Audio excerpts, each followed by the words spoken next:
Yan mga kalibre. So ito yung area natin. Kompleto na to. So mayroon na tayong monitor. So mayroon na tayong repair area. So yan. Kay Master Single Mom. Ito kay Master Ruby. So may pangalan na yan. Ito kay Master Chacha. So ito naman yung area ko. Ito. Testing area. So dito sa mga OJT. So dito naman yung giging office natin, yung Calibre Service Center. So yan, yung mga matatapos natin, nilagay natin yung mga pictures dito. So dito tayo nagte-training. Ayan, so inaayos pa yan. So andyan yung office sa loob mga Calibre. So kaya tuloy-tuloy na to. So mayroon tayong ibibigay mamayang may konting tips tayo sa error na TCL. Ito yan mga kalibre. Magti-tips muna tayo. Konting tips muna tayo sa nagtatanong ng error sa TCL. So baka maka-encounter kayo ng ganitong mukhang board. Ganito, TCL. So easy pan motor ito.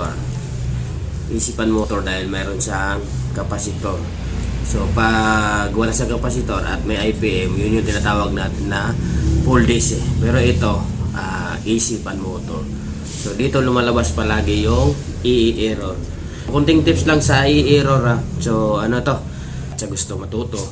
So sa mga bago. So paalala lang uli sa mga bago, kailangan nyo talaga mag basic electronics. So error ay problema ay change value. So ito yung IPM. So ito yung MOSFET. Tsaka ito yung op-amp IC, driver IC. So ito naman yung memory, EEPROM, ito yung system. So ito yung dito yung problema nang i-error ito.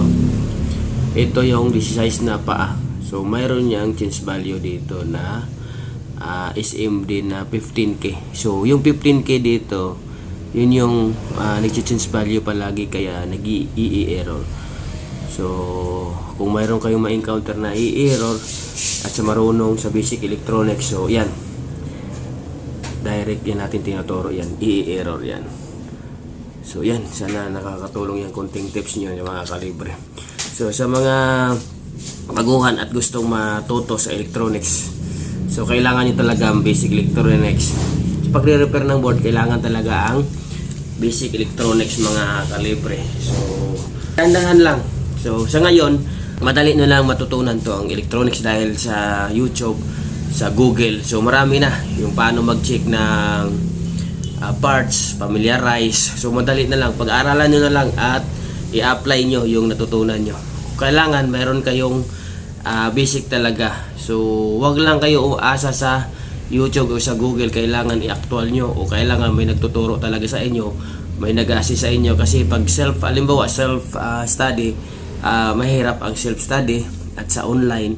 So kailangan matuto kayong sa actual para may mag-assist talaga sa inyo. Kaya yun ang lagi kong paalala sa inyo mga kalibre. Practice kayo.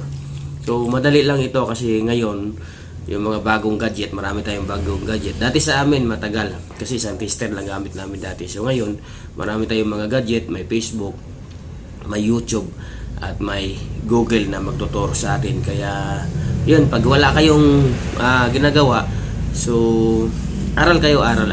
So ayos.